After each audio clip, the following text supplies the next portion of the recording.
Greetings, everyone. Kevin Harlan here alongside my partner, Steve.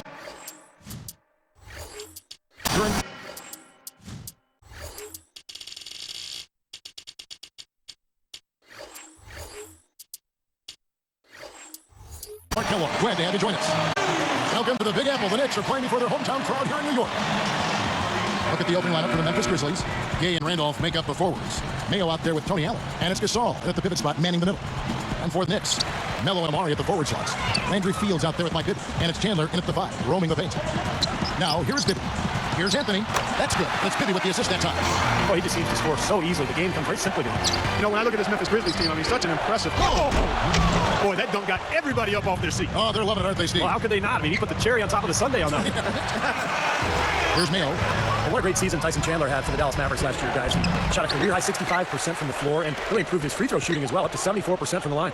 Let's find out what Doris Burke has for us. Kevin, I had a chance to talk with head coach Lionel Hollins. In terms of their defensive attitude coming into this one, he said, we've been protecting the rim very well at that end of the floor, and that's something I want us to continue today. That is correct. Thank you very much, Doris. So it's mainly Clark and Steve about defense for them early on. Well, you know what I mean? It's pretty simple. The fewer points you allow, the fewer you have to score for yourself. I mean, that's elementary. Yeah, and particularly in this game, I think it makes sense. I mean, establish the defensive end of the floor, try to convert some buckets in transition off your defense, and try to take control of the game that way. Myers from 14. Shot is off. And it's Memphis the other way. I could not agree with you more, Steve, in terms of what Tyson Chandler has brought to the Mavericks with his offense. I mean, we knew about his defensive rebounding. He had well established that as part of his arsenal. But his improvement on offense, that development, has been really kind of frosting on the cake. Here's Mayo. Back to Gay. And a strong finish with 2 hands. He is so fast. I don't know how you stop him when he's coming right at you like that. That's kind of surprising. I mean, that's simple execution right there. I'm not sure how they missed on that pass. And here are the Grizzlies now.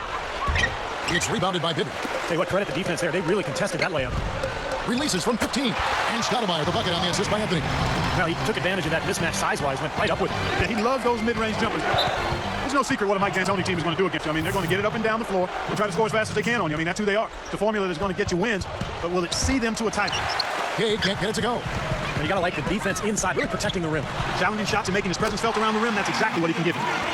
Back to what you said about Mike D'Antoni, that seems to be a valid question about his style. Steve, what do you think? Well, it's been a long time since a team based solely on offense has actually won a title. But you know, they're going to score a lot of points with Carmelo and Amari Stoudemire.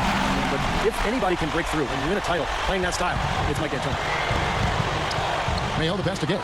It's stolen by Stoudemire. And Anthony with the basket on the assist from Landry Fields. 8 points for Carmelo Anthony. Out of bounds. And they'll keep possession. Nice defense, poking that one out of bounds. You know, just a nanosecond quicker, and they would have been going the other way. Well, this is a Knicks team that has been built through free agency and trades. Of course, when you're in New York, you're a very attractive destination for free agents. And that's why they have gone that route rather than through the draft. The Knicks leading by 6. Bibby kicks to Anthony. From 11 feet away. Foul call that time on the way up. That'll give them 2 chances at the free throw line here. Never easy to trade picks away, as you were saying, Steve, but the Knicks, Clark made up for it last year by nabbing Fields in that second round. Yeah, that was a big get. I mean, a really nice second-round pick for him, Kevin. The Knicks didn't draft Tony Douglas, but traded for him cheap, too, so even with moving their high picks, they still added some pretty good talent. Scotty Walsh did a pretty good job. He's one of the best, has been for a long time. Sir. We've seen some great shooting from him today. They've got to lean on him a little bit more. Bibby dishes to Carmelo. And it's Gasol with the rebound. Well, that's not really what typically happens for someone with his touch around the rim. That's a surprise. Here comes Carmelo Anthony. 10 points for him. And Allen picks him up defensively. A 3 ball. He hangs in there and cashes in on the second chance points. Chandler's got his second best. Right from the get-go, they've been shooting the ball extremely well. Well, I think it's a matter of just continuing to knock down shots like that. They'll get the W here, no question about it. So timeout call here. The first for Memphis. Well, you know, it was interesting. The Knicks did not come up with more wins than losses against the West last year. They were almost 500, 14 and 16 against the Western Conference. The Grizzlies trail by 7. Just a total lack of focus. Was not paying attention to where he was. New York with the ball. 7-point differential. More on the Knicks and the West. For the East, that was one of their better records against the Western Conference. Well, it makes sense. The Knicks have the style and mentality to play a more Western type game. In other words, getting up and down the floor, scoring big points, and really running as hard as you can on every possession. That's the way to do it. Really nice ball movement there. Here comes Mayo, looking for his first bucket of the game. Chandler with the steal. Fields with it. Pushing it up. Pushes up. Chandler, no good. And here is Allen. They trail by 9 points. Gay, that's a 2-pointer. The step back jumper is good. Gay's got 14 points for the game. Here's Bibby. They're off in time. And they're scoring pretty well as we conclude the first quarter. Knicks lead.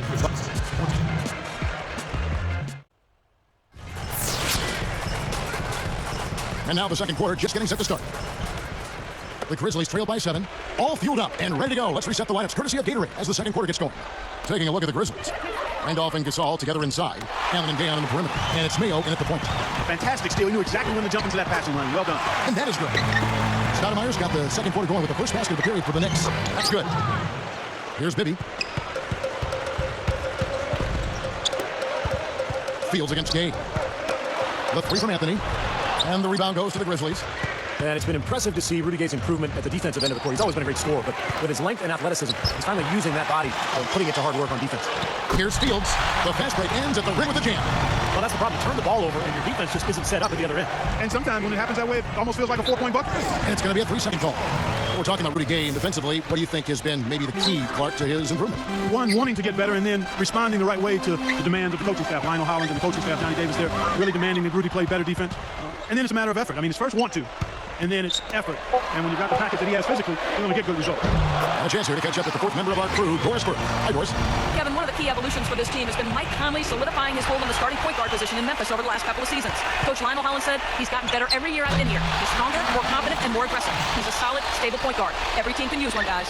You bet. Thank you, Doris. You know, Mike Conley only played 1 year at Ohio State, so he's still a really young player. He's got time to get even better. Well, I really like the progress the Grizzlies made last season. Even though they made great progress, I think they actually took a step backwards as far as their record against the East. I mean, only 16-14 versus 18-12 the season prior, but they got going at the right time, right before the playoffs. Now a timeout called by Memphis. Interesting numbers, Clark, when you look at the Grizzlies. Do you think there's anything about the East in particular that gives them more trouble in the Western Conference? I think it's pretty random, Kevin, because there's no question the West was much deeper last year than the East. You'd think it would be reversed, but I wouldn't read too much into it.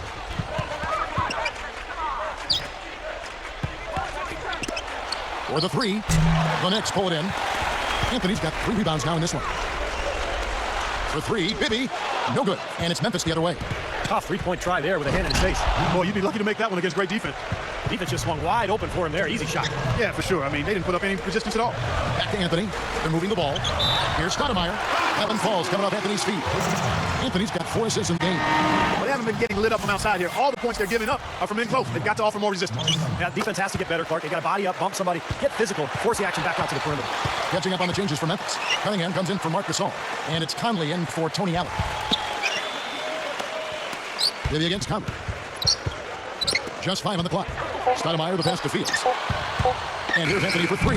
New York, no good that time either. Now, last season, the so-called melodrama, as Carmelo Anthony refused to sign an extension in Denver, forced his way to New York in a trade. The story really dragged on all season long. Well, that was a serious heave there. You can't blame him too much for not being able to corral it in. So tough to hit a 3 like that in transition. The Knicks leading by 12. He feeds it to Fields. Fires from deep.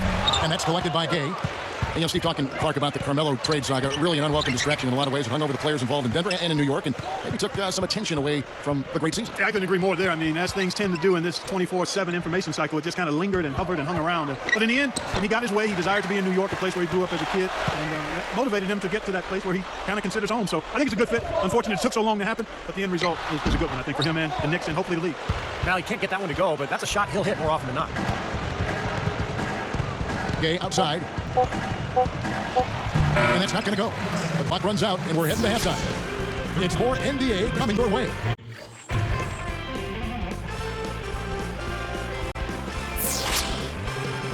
Now, it's been a one-sided affair so far through the first 2 quarters, but there's plenty of time to mount a comeback. Here's Mayo.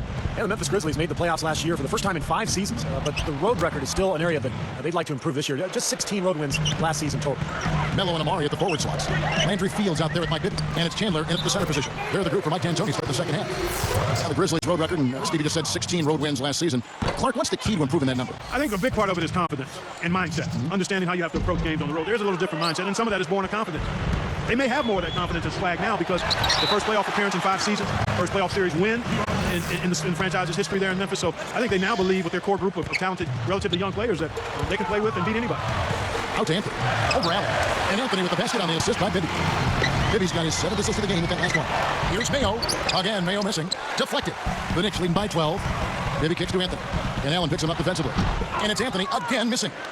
Memphis with the ball, down by 12. Well, Randolph wasn't really the hottest commodity when Memphis traded for him back in 09. There were some question marks about his ability to lead a team, but he's been terrific for the Grizzlies. He's put up big numbers, but he's also been an excellent teammate, a good leader, and the Grizzlies are very happy to have him. You can't say enough about his individual performance. I don't think you can overstate it. I mean, even if the all-around team effort's been lacking, this guy's been on top of things. Allen against Anthony. And nice swipe there. You could see his eyes get wide open when he saw the opportunity to take the ball. Gay can't get it to go. Guys, we have seen them with a lot of good ball movement. Well, you like the smooth operating they're showing you here. I mean, things are clicking, and more importantly, it makes them tough to defend. There's no agenda. When the ball's just moving to whoever is open. And as a result, they've kind of developed a clicking pace to their game. It's been fun to watch. Getting back to what Steve was talking about with Zach Randolph, sometimes, Clark, it takes a while. The surety of the individual, the right chemistry with the team he finally lands up with, and that's kind of what we're seeing right now with Randolph and the Grizzlies. Excellent points, Kevin. I mean, he really does seem to be extremely comfortable there. It seems to have been a hand-in-glove fit, if you will, and I couldn't be happier for Zach Randolph. Don't know him that well, love his game. He seems to be in a good place right now. He's had issues off the floor. It's great to see a kid turn things around. Yep, that's always exciting and hard. Check out the game for Fields. 10 points, and he's hit 2 shots from beyond the arc. Now, Clark, that productivity from long range gives them a nice balance offensively. Well, I love Landry Fields. He's a nice complimentary player. Does everything well, nothing really especially super, but a good defender at 6'7" and 210 pounds. Sam Young's checked in for Memphis. Conley now comes in for Tony Allen. Can't allow that to happen, guys. Just a defensive breakdown there on the boards.